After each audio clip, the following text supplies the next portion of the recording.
वक्रतुण्डमहाकाय सूर्यकोटिसमप्रभा निर्विघ्नं कुरु मे देव सर्वकार्येषु सर्वदा।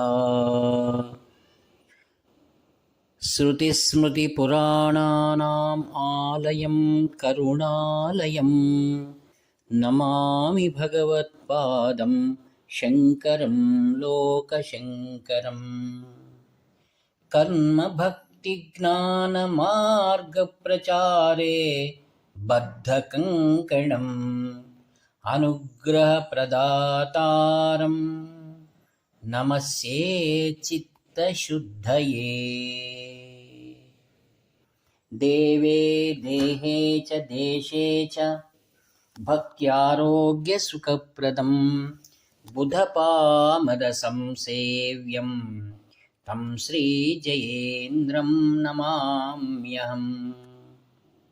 नमामः शङ्करान्वाख्यविजयेन्द्रसरस्वतीं श्रीगुरुं शिष्टमार्गानुनेतारं सन्मतिप्रदम् श्रीसत्यचन्द्रशेखरेन्द्रसरस्वतीस्वामिने नमः।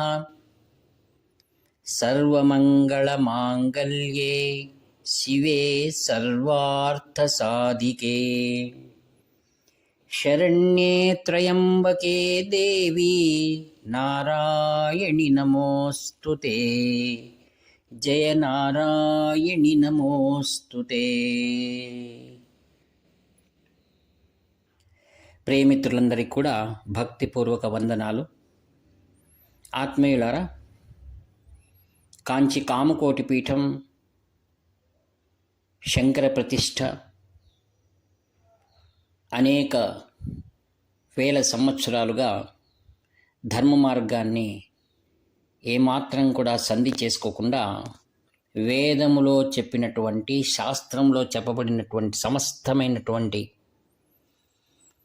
నిష్టగా, శాస్త్రీయంగా, ధర్మబద్ధంగా కాంచి కామకోటి పీఠం తాను మార్గదర్శకంగా అనేక పీఠాలకు దారి చూపుతోంది అంటే ఎంతమాత్రం సందేహం లేదు.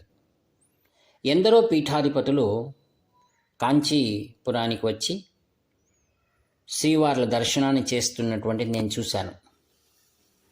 ఇటు కర్ణాటక ప్రాంతం నుండి కానివ్వండి, ఇటు మహారాష్ట్ర ప్రాంతం నుండి కానివ్వండి, అద్వైత పీఠాలు లేదా ద్వైత పీఠాలు కానివ్వండి, అందరూ కూడా ఏదో ఒక ప్రేమ, ఒక భక్తి, ఇంకా తెలుసుకోవాల్సింది ఉంది, మనం ఆచరించవలసి ఉంది అనేటువంటి సదుద్దేశంతో ఆ పీఠాధిపతులందరూ కూడా శ్రీవార్ల దర్శనానికి వస్తుంది నేను ప్రత్యక్షంగా చూశాను. ఒకసారి ఉడిపి నుండి ఒక అద్వైత పీఠాధిపతులు ఒకరు వచ్చారు. అంటే ఆ పరిసరాల్లో ఉన్నటువంటి ఆయన రాగానే స్వామివారు వారికి తగినటువంటి వసతులు, ఏర్పాట్లు, వారి అనుష్ఠానం తగినటువంటి చేశారు. తర్వాత కన్నడ భాష వస్తున్నందువలన నన్ను అక్కడ వ్యవస్థ చూసుకోవడానికి కూడా వినియోగించారు. మరియు ముఖ్యమైన వారు కూడా నాతో ఉన్నారు. అప్పుడు ఆ పీఠాధిపతులు ఎంతో సంతోషంతో మాట్లాడుతూ ఏమన్నారంటే, కన్నడ భాషలో చెప్పారు, మీ పీఠాధిపతులను ఎంత అలా చుట్టుకొని ఉంటారు కదా, మా వైపు అలా కాదు. ప్రసాదమిస్తూ అక్షంతలు ఇచ్చామా, కలకండి ఇచ్చామా, కళ్ళకు అద్దుకొని అక్కడ నిమిషం కూడా కూర్చోకుండా వెళ్ళిపోతుంటారు. అయితే మీ స్వాముల వారు పూజ చేస్తున్న 4 గంటలైనా అలా కూర్చుని ఉంటారు. ఉదయం నుండి రాత్రి వరకు మఠంలో అలా స్వామివారిని చూస్తూ ఉంటారు అన్నారు. నిజం స్వామి, మీకేమనిపిస్తుంది అన్నాను. వారు అన్నారు, ఆయన కళ్ళలో ఆత్మీయ సమ్మోహన శక్తి ఉంది అన్నారు. శ్రీ శంకర విజయేంద్ర స్వాముల వారు అటువంటి ప్రేమమూర్తి. ఆయన వారు పరమాచార్య స్వాముల వారి దగ్గర, శ్రీ జయేంద్ర సరస్వామి స్వాముల వారి దగ్గర పరిపూర్ణమైనటువంటి జ్ఞానము మరియు వ్యావహారిక దక్షత మరియు ప్రజలను, భక్తులను ప్రేమించేటువంటి సంపూర్ణమైన కరుణను వారికి అందించారు. వారి ద్వారా మనం ఈరోజు సకలమైనటువంటి అనుగ్రహాన్ని పొందడానికి సాధ్యమవుతుంది. చూడండి, కాంచి కామకోటి పీఠం మాత్రం ముందుగా చెప్పాను, వారు కార్యక్రమాల్లో ఎటువంటి శాస్త్ర విరుద్ధమైనవి చేయరు. అందుకే ఆ తపశ్శక్తి అటువంటిది. దేశంలో నలుమూలల నుండి ఇట్టి మహాపురుషుని దర్శించాలని వస్తూనే ఉంటారు. అది ఉత్తర హిందూస్థానం కానివ్వండి, ప్రతి ప్రదేశాల నుంచి వస్తారు. అక్కడ వచ్చిన వారిని అందరికీ కూడా వేదాంతులు వస్తారు, మరియు అనేకమైన సంఘ సంస్థలకు సంబంధించిన వారు ఉంటారు, మరియు అనేకమైనటువంటి రాజకీయాల్లో ఉన్నటువంటి వారందరూ వస్తారు. అందరికీ కూడా సమానమైనటువంటి ప్రేమ, సమానమైనటువంటి స్థానం కాంచి కామకోటి పీఠం అనుగ్రహిస్తుంది అన్నమాట. ఆత్మీయులారా, నేను చాలామందిని చూస్తూ ఉంటాను. వచ్చిన వారు ఇటు ఆంధ్ర కానివ్వండి, ఇటు కర్ణాటక కానివ్వండి, నాకు 2 భాషలు కూడా బాగా పరిచయం ఉన్నందువల్ల వారు అడుగుతుంటారు, స్వాములు వారు ఏదైనా మంత్రం ఇస్తారా మాకు అని.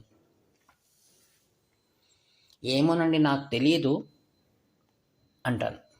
ఎందుకంటే నేను చాలా ఏళ్ళుగా ఉన్న స్వాములు వారి దగ్గర ఎంత దగ్గర ఉన్నా నాకు మంత్రం ఇవ్వండి స్వామి నేను ఒక్కసారి కూడా వారిని అడగలేదు. ఎందుకనగా మననా త్రాయతే ఇది మంత్ర అన్నారు.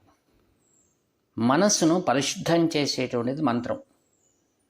వారి సేవలో ఉన్నాము, వారిని చూస్తూ ఉన్నామంటే చాలు, మన మనస్సు నిశ్చల స్థితిని పొందుతుంది, నిర్మలమైనగా మారిపోతుంది. అందుకే మంచు కొండల దగ్గర ఉన్నవాడు ఏ ప్రయత్నం లేకుండానే ఆ యొక్క చల్లదనాన్ని పొందుతాడో, అలానే మహాత్ముల యొక్క సాంగత్యంలో ఎవ్వరు ఉన్నా అటువంటి సౌభాగ్యమైనటువంటి శాంత స్థితిని పొందుతాడనమాట. అందుకే నారద మహర్షి అంటారు, క్షణమపి సజ్జన సంగతి రేఖ భవతి భవార్ణవ తరణే నౌకాని. ఆత్మీయులారా, అయితే ఈ మధ్యకాలంలో శ్రీవారి విజయయాత్రలో ఉన్నప్పుడు నాకెందుకో ఒకసారి శివాయ నమః శివాయ నమః శివాయ నమః అని నా నోట్లోంచి వచ్చేసింది. అది ఆగకుండా కూర్చున్నా లేచినా అలా జరిగిపోతూనే ఉంది.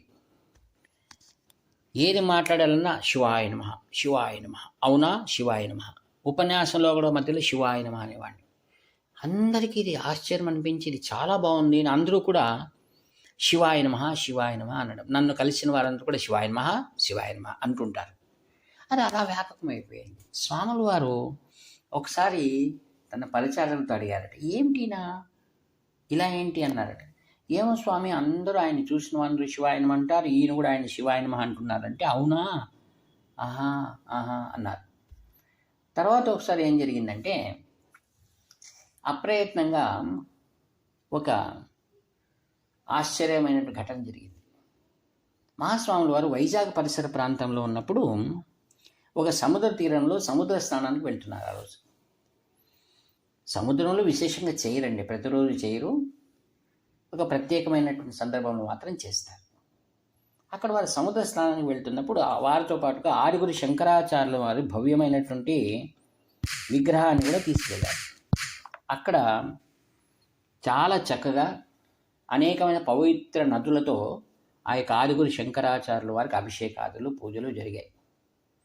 మిత్రులారా, నాకు చాలా ఆశ్చర్యం అనిపించింది. శ్రీవారు వెళ్తూ ఉంటే ఎక్కడుందో అప్పుడే జన్మించినట్టు ఒక పీత స్వాములు వారు అలా వెళ్తున్నప్పుడు వారి పాదాలపైన అలా వెళ్ళిపోయింది. అది నాకు ఆశ్చర్యం అనిపించింది. అది ఎంత అదృష్టం చేసుకుంటే కదా, వారిని ఎవరూ తాకడానికి లేదు, వారిని పాదములను స్పర్శించిందంటే.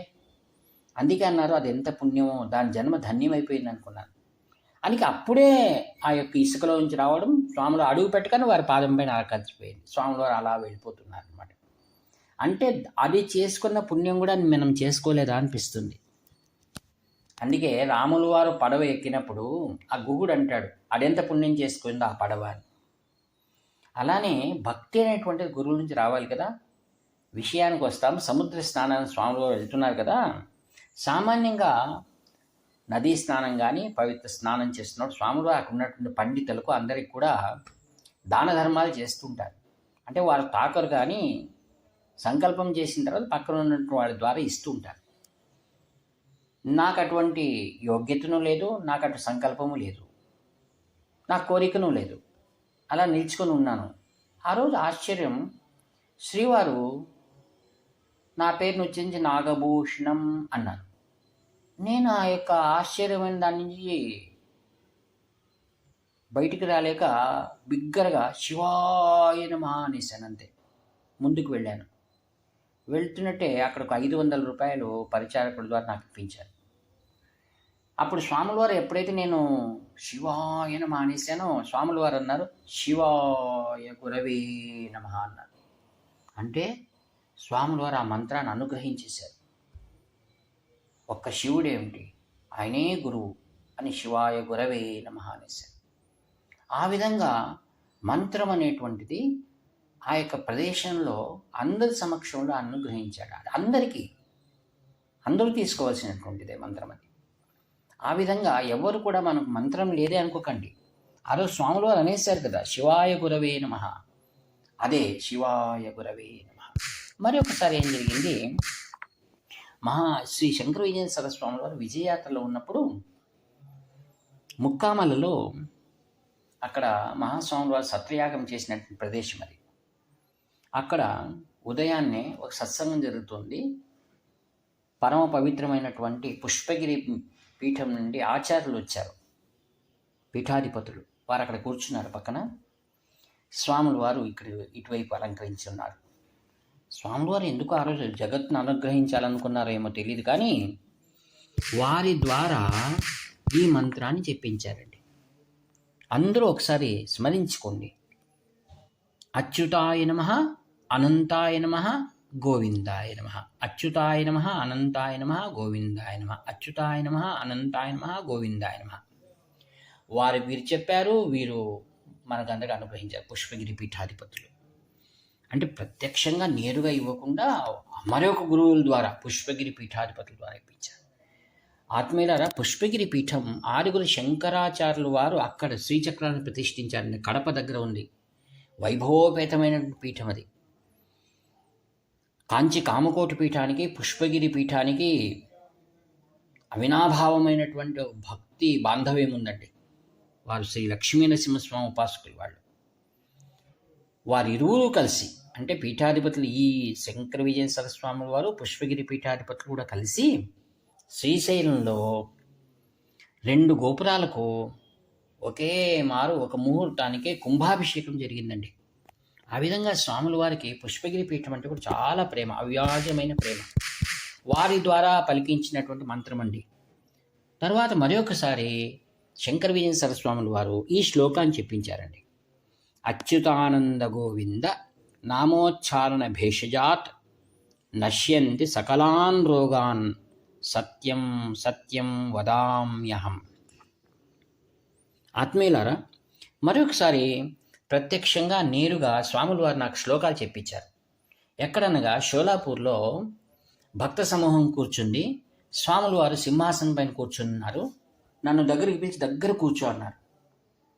ఆ మైక్ పట్టుకున్నాను నేను. స్వాముల వారు నేరుగా ఉదయం చెప్పేట ప్రాతస్మరణ శ్లోకాల నుండి ఆ యొక్క సమస్త శ్లోకాలు ఉన్నటువంటి పుస్తకం ఏదైతే ఉందో అనేక శ్లోకాలను వారు పలకడం, నేను ఉచ్చరించడం, నేను తర్వాత వీరికి చెప్పడం. అది దాదాపుగా అరగంట సేపు ఆ యొక్క శ్లోకాలు నాకు చెప్పించడం అంటే నా జీవితంలో మరువలేనటువంటి సంఘటన అండి. మా మిత్రులు అన్నారు, నీకు ఈరోజే నేరుగా దగ్గర కూర్చోబెట్టుకుని శిష్యుడికి పాఠం చెప్పినట్టు చెప్పించేశారంటే అది ఒక అవకాశం అంతే అంటారు. అందుకే యదృచ్ఛయా చోపపన్నం స్వర్గద్వానోపావృతాం సుఖిన క్షత్రియా పార్థ లభంతే యుద్ధమీదృశ్యం. ఓ అర్జున, యాదృచ్ఛికంగా వచ్చినటువంటి భగవత్ కృపగా వచ్చినటువంటి ఈ యొక్క క్షత్రియ ధర్మమైన ఈ యొక్క కురుక్షేత్రంలో నీవు ధర్మాన్ని స్థాపన చెయ్యి అని చెప్పినట్లుగా యాదృచ్ఛికంగా కలిగినటువంటి మానవ జన్మ, ఈ బ్రాహ్మణ జన్మ, ఇటు మిమ్మల్ని సేవించుకునేటువంటి ఒక సేవా భాగ్యాన్ని శ్రీవారు ఆ రోజు అనుగ్రహించి తద్వారా అక్కడ చేరినటువంటి అందరికీ కూడా ఆ యొక్క నామ సంకీర్తన చేయించే సౌభాగ్యాన్ని అనుగ్రహించారంటే వారిలో ఉండే కరుణ. మనకేమైనా యోగ్యత ఉందా? సాధ్యం లేదు. అందుకే పండితులు కావచ్చును, ప్రవచనాలు చెప్పవచ్చు, ఏదైనా పొందవచ్చు, ఏమైనా చేయవచ్చు. యజ్ఞ దాన తపశ్చైవ, ఏదైనా చేసినా గురువులు కన్నులు తెరవాలి కానీ మన చేతిలో ఏముందండి. అందుకే ఆత్మీయులారా, మీరందరూ కూడా పైన పలికినటువంటి యొక్క భగవత్ స్వరూపమైన శ్రీకృష్ణ స్వరూపం శ్రీ శంకర విజయేంద్ర సరస్వామి ముఖారవిందం నుండి వచ్చినటువంటి యొక్క మంత్రాలను మనందరికీ వారి ద్వారా లభ్యమైనాయని తెలుసుకొని ఈరోజు చెప్పినటువంటి యొక్క వాక్పుష్పములనే మంత్రములుగా స్వీకరించి వారిని తదేకంగా ధ్యానం చేసి సద్గురు కృప పాత్రలు కాగలరని ప్రార్థిస్తూ ఈ యొక్క వాక్పుష్పములను దివ్యమైనటువంటి పవిత్రమైనటువంటి శ్రీ శంకర విజయేంద్ర సరస్వతి మహాస్వాముల వారి దివ్య చరణారవిందములు నిరహంకారపూర్వకంగా సమర్పిస్తూ సెలవు తీసుకుంటాను. మీ ఆత్మీయ మిత్రుడు నివర్తి నాగభూషణ శర్మ. చరవాణి 7483229249. హర హర శంకర, జై జయ శంకర.